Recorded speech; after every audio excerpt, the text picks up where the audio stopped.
प्रथम नमन है गुरुदेव गुरु माँ को, करुणा कर हमको अपनाया।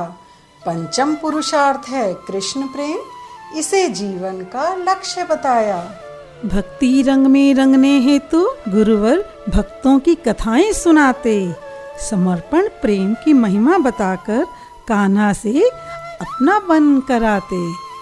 ऐसे ही कृष्ण सखी द्रौपदी की गुरुमुख से सुनते हैं बात, प्रेम का ऐसा नाता बनाया, कृष्ण ने दिया हर विपदा में साथ। विदर्भ देश की राजकुमारी के विवाह का जब समय आया, शिशुपाल को ठुकरा रुक्मिणी ने श्री कृष्ण संग ब्याह रचाया।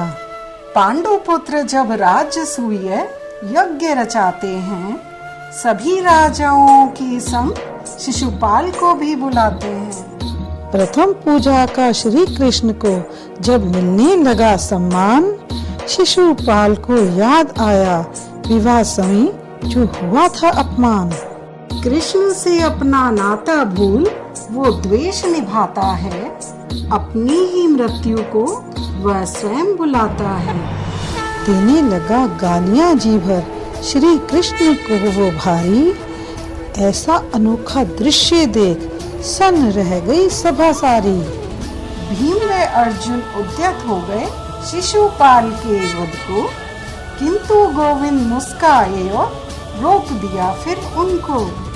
सो गाली पूरी होने पर चेत आया शिशुपाल को, आगे एक भी कटु शब्द कहा तो हर लूंगा तेरे प्राण को। किंतु काल के वश होकर शिशुपाल कुछ ना सुनता है, बुद्धि और विवेक को खोकर फिर से गाली कहता है।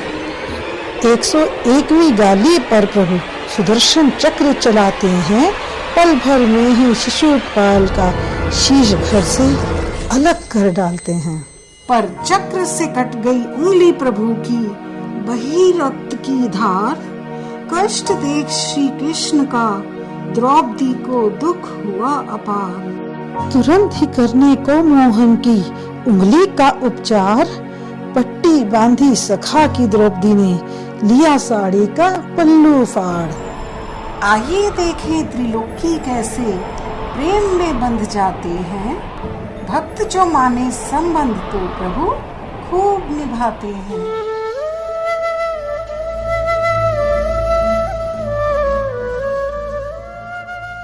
गोविंद, आह गोविंद, ये क्या, आपके हाथ से रक्त की धारा बह रही है।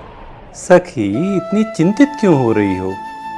कितनी पीड़ा हो रही होगी ना माधव।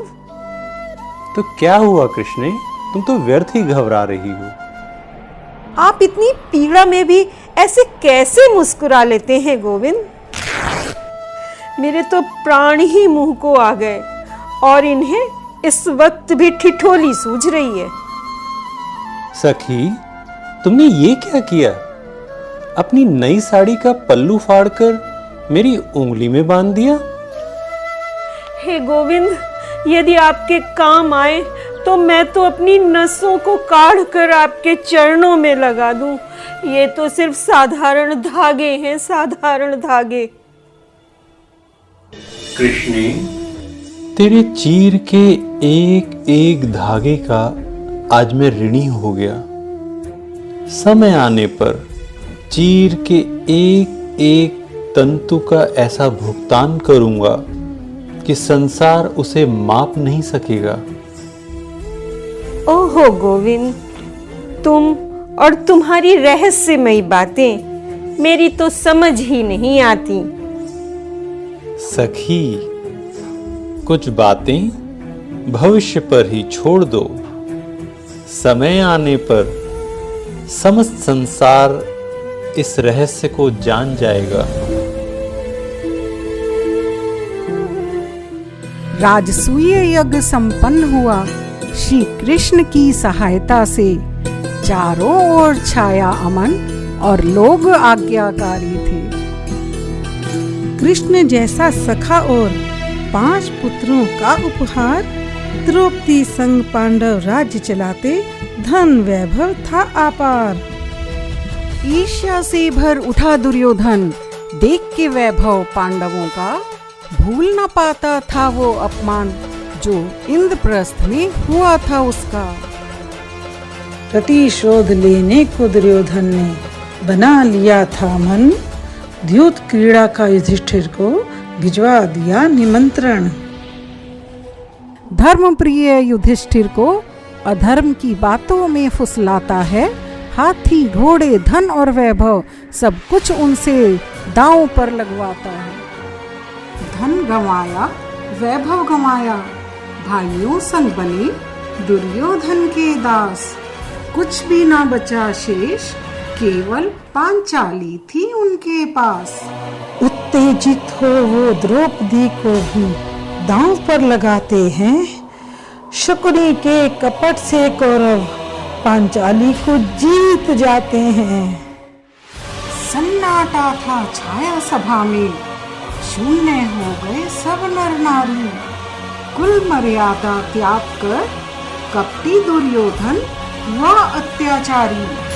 दिया आदेश दुशासन को, द्रौपदी के कक्ष में जाओ, केश पकड़कर भरी सभा में उस दासी को लेकर आओ। केश पकड़कर घसीट घसीट कर पांचाली को दुशासन दरबार में लाते हैं। बड़े बड़े महारथी भी इस अन्याय पर मौन रह जाते हैं। ऐसी स्थिति देख दुर्योधन कर्ण शकुनी सब उपहास बनाते हैं। जब दुशासन द्रौपदी को निर्वस्त्र करने का आदेश पाते हैं,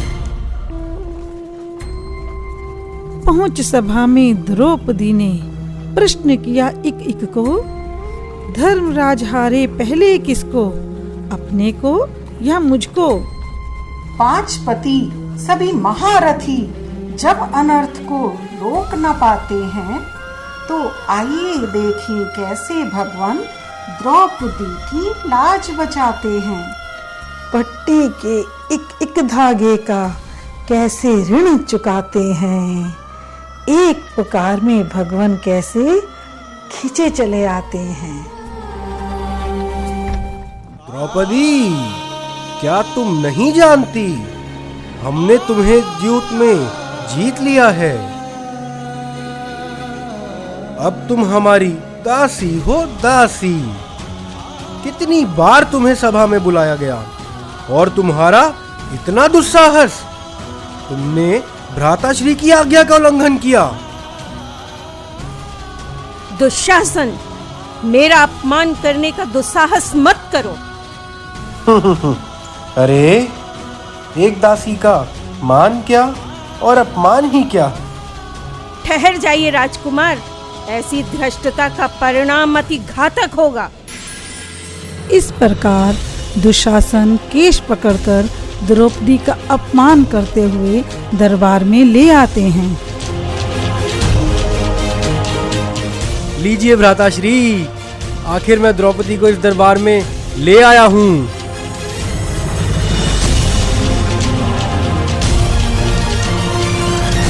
पितामह, आप यूं हाथ पर हाथ धरे बैठे हैं।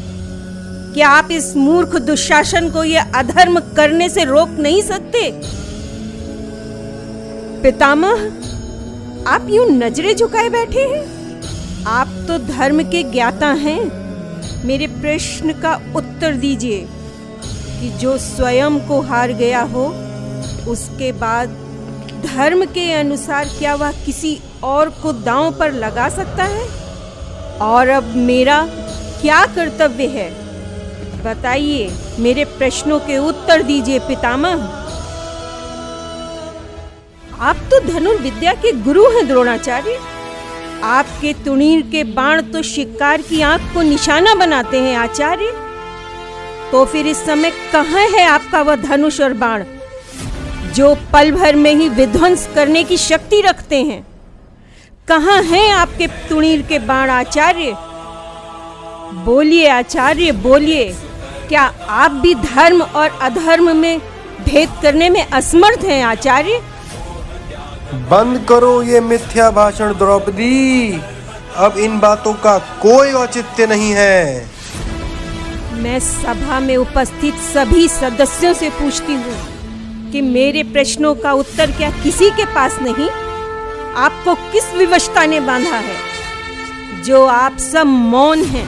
अरे आपकी प्रतिज्ञाएं क्या एक नारी के सम्मान से ज्यादा बड़ी हैं? धिक्कार है सभी सभासदों पर जो पाषाण की मूर्ति बने बैठे हैं। बंद करो ये मिथ्या भाषण द्रौपदी। सभा में उपस्थित धर्मज्ञ अपना निर्णय दें कि उन्हें कपट और अधर्म की विजय स्वीकार है या सत्य और धर्म की। अरे इन दुष्ट कपटी जुआरियों ने मेरे सरल हृदय आर्य पुत्रों को धोखा दिया है। मेरे धार्मिक पति न जुआ खेलते हैं और न खेलना जानते हैं। मुझे पूरा विश्वास है कि पांडव कभी भी धर्म से च्युत नहीं हो सकते। वे तो दुष्टों के बिछाए जाल में फंस गए हैं। ऐसी स्थिति में उनका हारना नहीं कहा जा सकता। देख क्या रहे हो दुशासन? इस अहंकारी द्रौपदी को निर्वस्त्र कर दो। जो आज्ञा अंगराज कर्ण।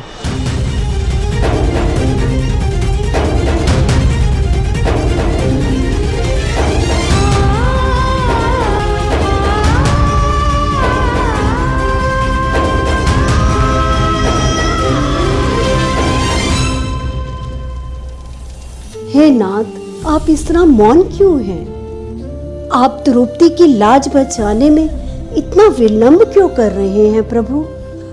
इस अनर्थ को रोकिए भगवान, इस अनर्थ को रोकिए। देवी, मनुष्य जब तक संसारी प्राणियों से सहायता मांग रहा हो, उसे अपने परिजनों पर, अपने मान पर और अपने बल पर भरोसा हो, तब तक वो मुझे याद नहीं करता, मुझे नहीं पुकारता। तो फिर क्या आप बिना बुलाए या बिना पुकारे नहीं जाएंगे प्रभु? नहीं देवी, ऐसी बात नहीं है। मनुष्य जब सबका, यहाँ तक कि अपने बल का भी आधार छोड़कर केवल मेरी शरण में आ जाता है, तो मैं तत्काल ही उसकी सारी बाधाएं, विघ्न स्वयं प्रकट होकर दूर कर देता हूं।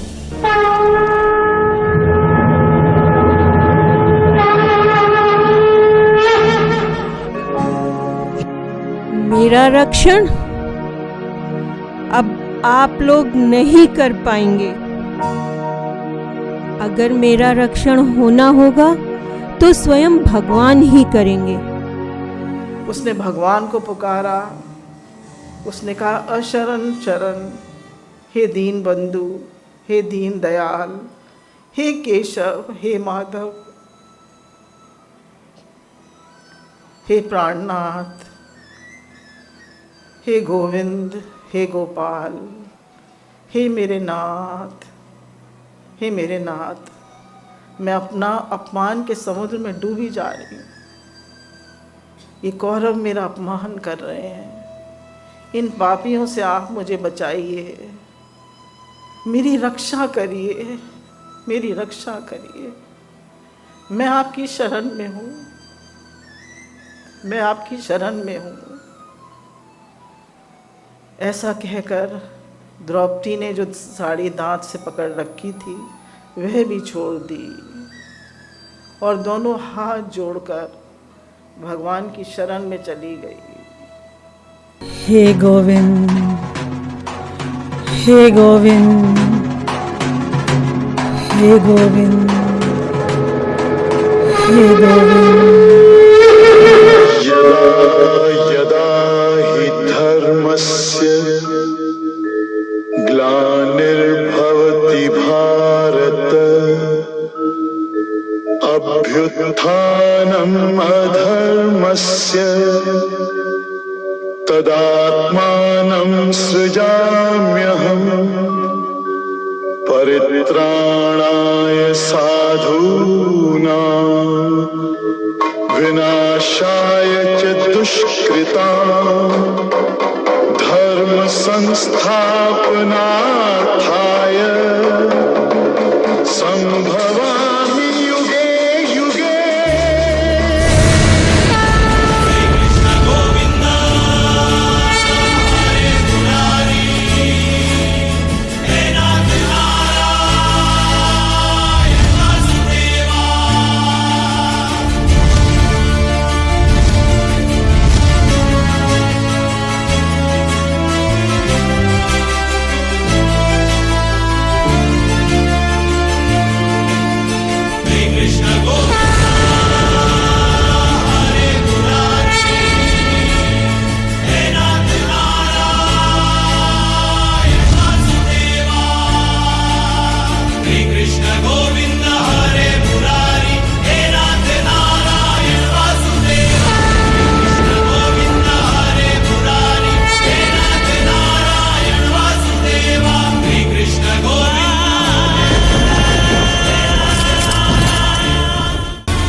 कान्हा जी की उंगली पर जब बांधे प्रेम के धागे, हजारों गज की साड़ी बनकर कृष्ण कन्हाई आ गए।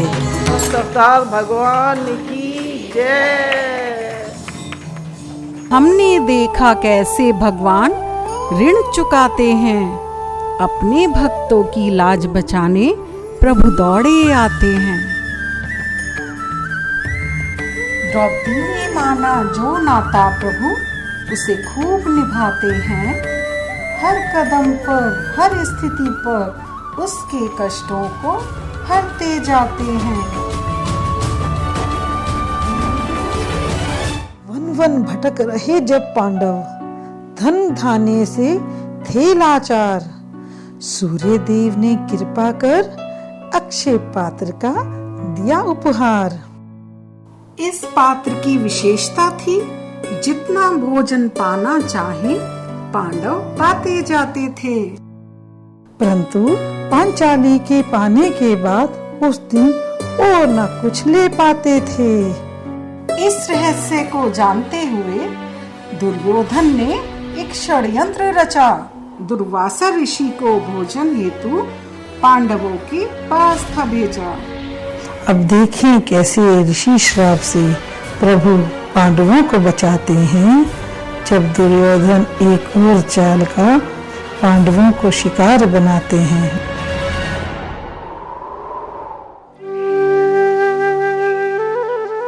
प्रणाम ऋषिवर। तुम्हारा कल्याण हो वत्स। आपका दर्शन पाकर हम धन्य हो गए ऋषिवर। कृपया हमारी कुटिया में चलकर हमें सेवा का अवसर प्रदान करें। तुम्हारे अनुज दुर्योधन ने मेरी बहुत सेवा की। उसकी सेवा से प्रसन्न होकर मैंने उसे वरदान मांगने को कहा, तो उसने अपने लिए कुछ मांगा ही नहीं और कहा, पांडु पुत्र भी निकट ही हैं, उन्हें भी अपना आशीर्वाद देते जाइए। इसलिए ही मैं तुम्हें आशीर्वाद देने चला आया। आपका हार्दिक धन्यवाद ऋषिवर कि आप हम पर इतनी कृपा कर रहे हैं। स्नान के पश्चात हम अपनी समस्त मंडली के साथ आपकी कुटिया में भोजन करेंगे। आप भोजन की व्यवस्था करें। जो आज्ञा ऋषिवर। चलो अनुजों, शीघ्र ही चलकर पांचाली को बताते हैं। भोजन इस समय कहाँ मिलेगा? अब तक तो पांचाली भी खा चुकी होगी। भ्राता दुर्योधन की एक और चाल। उन्हें पता है कि इस समय पांचाली के भोजन करने के पश्चात कोई भोजन शेष ना होगा। हाँ, और अगर कोई भोजन शेष ना होगा तो फिर ऋषि दुर्वासा का क्रोध, उससे कौन बचाएगा? पांचाली, पांचाली। क्या हुआ आर्यपुत्र? आप इतनी शीघ्रता में और इतने चिंताग्रस्त क्यों हैं? पांचाली, ऋषि दुर्वासा अपनी विशाल मंडली के साथ यहाँ पधारे हैं और हमें उनके भोजन की व्यवस्था करनी होगी। भोजन? परंतु मैं तो भोजन कर चुकी हूँ आर्यपुत्र, और आप तो जानते ही हैं मेरे भोजन करने के पश्चात अक्षय पात्र में कुछ भी शेष नहीं रहता। अब क्या होगा? ऋषि दुर्वासा के क्रोध से तो सभी अवगत हैं। अगर भोजन की व्यवस्था ना हो पाई तो उनके श्राप से हमें कौन बचाएगा?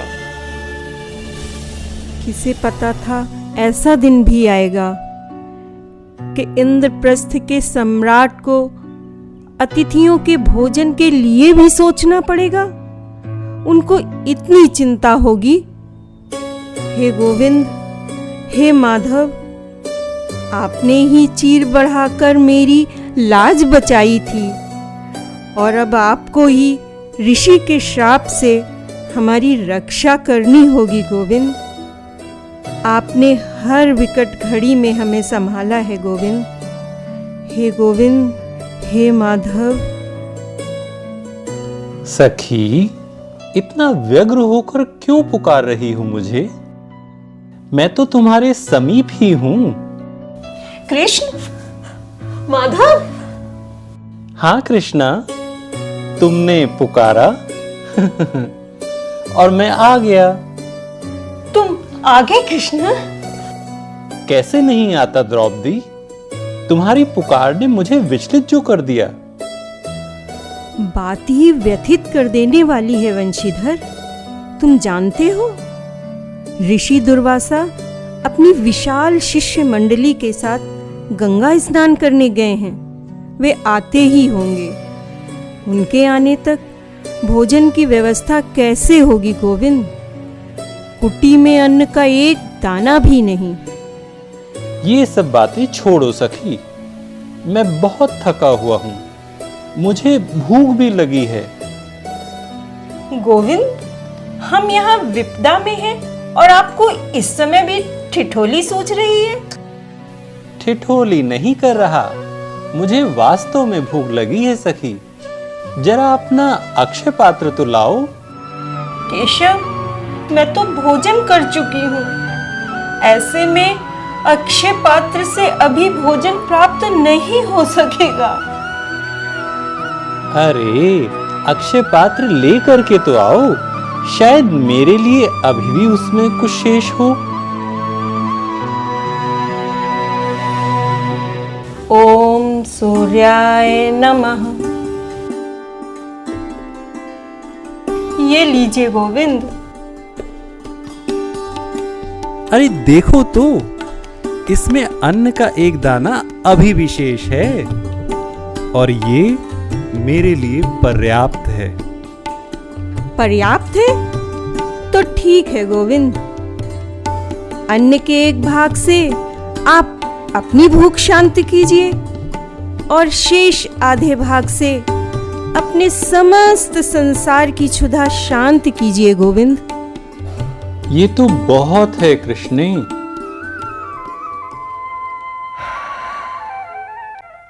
अब तो बहुत पेट भर गया।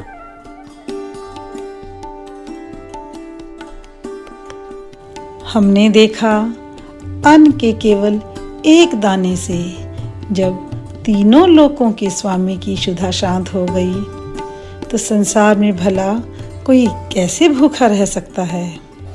चलिए देखते हैं वहाँ ऋषि दुर्वासा व उनके शिष्यों की क्या स्थिति है।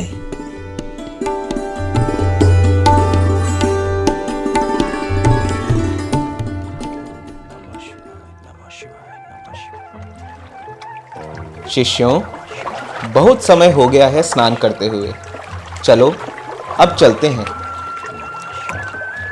जी ऋषिवर, सभी पांडव भोजन पर हमारी प्रतीक्षा कर रहे होंगे। परंतु मुझे तो ऐसा लग रहा है जैसे बिना खाए ही पेट भर गया हो।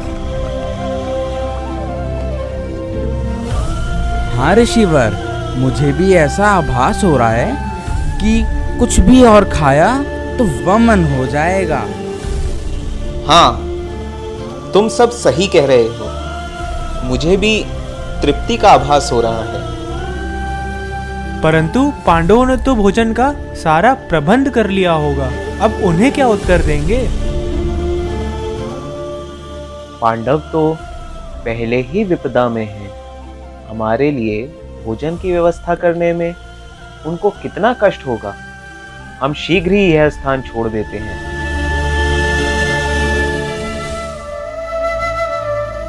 इधर श्री कृष्ण के कहने से सहदेव जब ऋषि दुर्वासा को बुलाने जाते हैं और उन्हें वहाँ नहीं पाते तो वो सबसे पूछते हैं और उन्हें ज्ञात होता है कि ऋषि दुर्वासा शीघ्रता में वो स्थान छोड़कर चले गए हैं। भ्राताश्री, ऋषि दुर्वासा तो अपनी विशाल मंडली के साथ वह स्थान छोड़कर चले गए हैं। हे केशव, आपने सदैव ही हर विपदा में हमारा साथ दिया है और आज भी ऋषि दुर्वासा के श्राप से आपने हमारी रक्षा की है। भ्राताश्री, जो जीव मुझे अपना मानते हैं, मेरे समर्पित रहते हैं और धर्म के अनुसार आचरण करते हैं, वे सब प्रकार की विपत्तियों से छूट जाते हैं।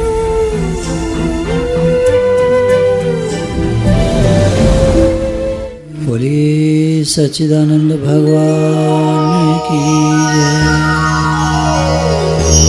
गुरु भगवान जी व गुरु माँ जी के अनंत अनंत शुक्राने हैं।